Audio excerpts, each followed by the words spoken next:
السلام علیکم ورحمۃ اللہ وبرکاتہ، الحمد للہ والصلاۃ والسلام علی رسول اللہ وبعد۔ ایک بھائی نے سوال پوچھا کہ شریعت کے لحاظ سے 12 ربیع الاول منانا جائز ہے یا نہیں، برائے مہربانی رہنمائی فرمائیں۔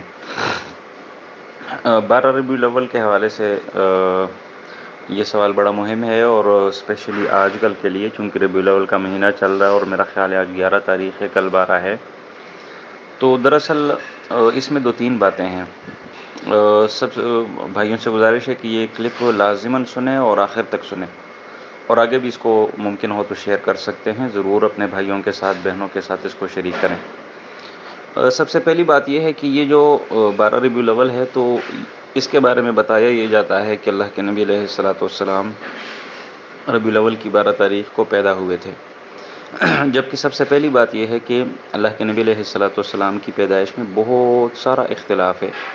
کافی سارے اس میں مورخین اور سیرت نگار اور ان کے مطلب اقوال ہیں، کوئی کہتا ہے کہ فلاں تاریخ ہے، کوئی کہتا ہے فلاں تاریخ ہے، کوئی کہتا ہے فلاں تاریخ ہے۔ ان تمام تر اقوال میں ہمیں جو سب سے بہتر اور سب سے راجح معلوم ہوتا ہے، جیسا کہ مطلب کئی ایک دیوبند اور مطلب بریلوی مکتبہ فکر کے علماء بھی یہ کہتے ہیں کہ اللہ کے نبی علیہ الصلاۃ والسلام کی پیدائش وہ 12 ربیع الاول کو نہیں بلکہ 9 ربیع الاول کو ہے۔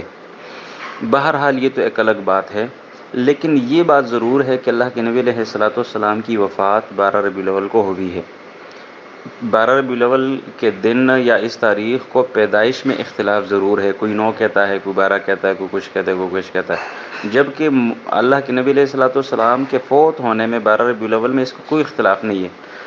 سبھی کا اتفاق ہے، کسی بھی مسلک اور فرقے سے تعلق رکھنے والے لوگ ہوں، سبھی کہتے ہیں کہ اللہ کے نبی علیہ الصلاۃ والسلام کی وفات 12 ربیع الاول کو ہوئی۔ اب سوال یہ ہے، اللہ کے نبی علیہ الصلاۃ والسلام کا اس دنیا میں آنے کی خوشی بالکل ہر کسی کو ہے، ایک رحمت ہے اللہ تعالیٰ کی طرف سے، اور اللہ تعالیٰ نے اس دنیا میں بھیجا۔ لیکن ایک سوال ہے کہ ایک گھر میں میت بھی پڑی ہے اور اسی گھر میں ایک بچے کی پیدائش بھی ہے، تو ذرا مجھے یہ بتائیے گا کہ اس میت کا غم زیادہ ہوگا، دکھ زیادہ ہوگا، یا اس بچے کی پیدائش کی خوشی زیادہ ہوگی؟ اور پھر اگر اس کو اس اینگل سے دیکھا جائے کہ ایک بچہ اسی تاریخ کو پیدا ہوا ہے اور اسی تاریخ کو وہ بچہ فوت بھی ہو گیا ہے، تو کیا اس کی فوتگی کا دن منایا جائے گا یا اس کے میلاد اور اس کے پیدا ہونے کا دن منایا جائے گا؟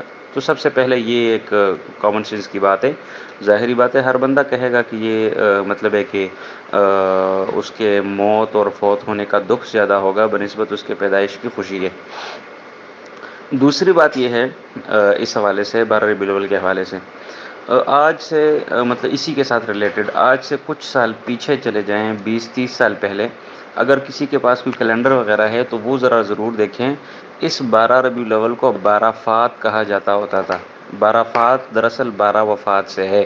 اٹ مینز کہ اللہ کے نبی علیہ الصلاۃ والسلام 12 تاریخ کو وفات پا چکے تھے۔ 12 مجھے بھی مطلب کچھ نہ کچھ تھوڑا تھوڑا یاد آ رہا ہے، اب بڑوں سے سنا ہے، لیکن یہ حقیقت ہے۔ اگر پچھلے سالوں کے مطلب 20-30 سال پیچھے کے کیلنڈر دیکھے جائیں تو اس میں یہ بات بالکل واضح لکھی ہوئی ہے۔ ایک اور بات اس 12 ربیع الاول کے حوالے سے، جو لوگ، جو ساتھی، جو بھائی، جو بہنیں میری مطلب 12 ربیع الاول کو اللہ کے نبی علیہ الصلاۃ والسلام کی پیدائش کا دن اس پر خوشی مناتے ہیں، تو کیا مطلب ہے کہ خوشی منانے میں ڈھول، باجے، ڈانس اور باقاعدہ طور پر یہ جو شریعت کی خلاف ورزیاں ہیں، یہ کہاں سے آ گیا؟ مطلب اسی نبی کی شریعت کی مخالفت کرتے ہوئے اسی نبی کی پیدائش کی خوشی منا رہے ہیں۔ یہ ایک کامن سینس کی بات ہے، سمجھ نہیں آ رہا کہ یہ کیسے خوشی ہے۔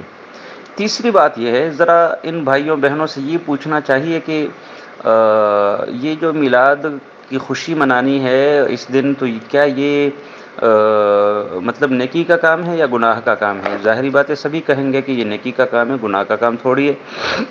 اچھا، جب وہ کہیں گے کہ نیکی کا کام ہے، تو پھر ان سے دوسرا سوال یہ پوچھے گا کہ ذرا یہ بتائیے گا کہ نیکی کے کاموں میں اللہ کے نبی اور صحابہ کرام ہم سے تیز تھے یا ہم زیادہ تیز ہیں؟ مطلب وہ آگے آگے ہوتے تھے نیکی کے کاموں میں یا ہم آگے آگے ہوتے تھے؟ ظاہری بات ہے وہ یہ تو نہیں کہہ سکتا کہ ہم آگے ہیں، یہی ظاہری بہت بڑی گستاخی ہے، کہیں گے کہ اللہ کے نبی سے میں زیادہ نیکی کرنے والا ہوں، صحابہ کرام ابوبکر عمر رضی اللہ عنہما سے میں زیادہ نیکی کرنے والا ہوں۔ نہیں، بالکل بھی نہیں کہے گا، بلکہ وہ یہی کہے گا کہ اللہ کے نبی ہم سے تیز تھے، صحابہ کرام ہم سے آگے آگے تھے نیکی کے کاموں میں۔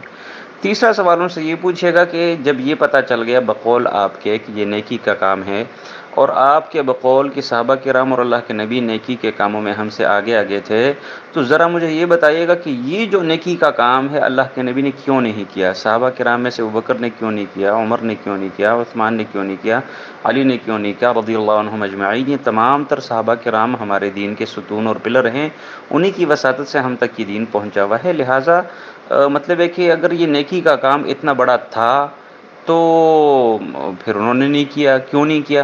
ظاہری بات ہے یہ نیکی کا کام ہی نہیں ہے۔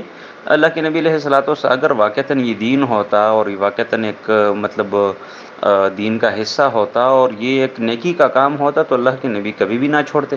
تو لہٰذا یہ وائس کلپ میرا تھوڑا لمبا ضرور ہوا، لیکن یہ کچھ ٹیکنیکل اور کچھ کامن سینس کے سوالات اور جوابات ہیں، اور اس پر اس کو پرکھنا چاہیے۔ واللہ عالم۔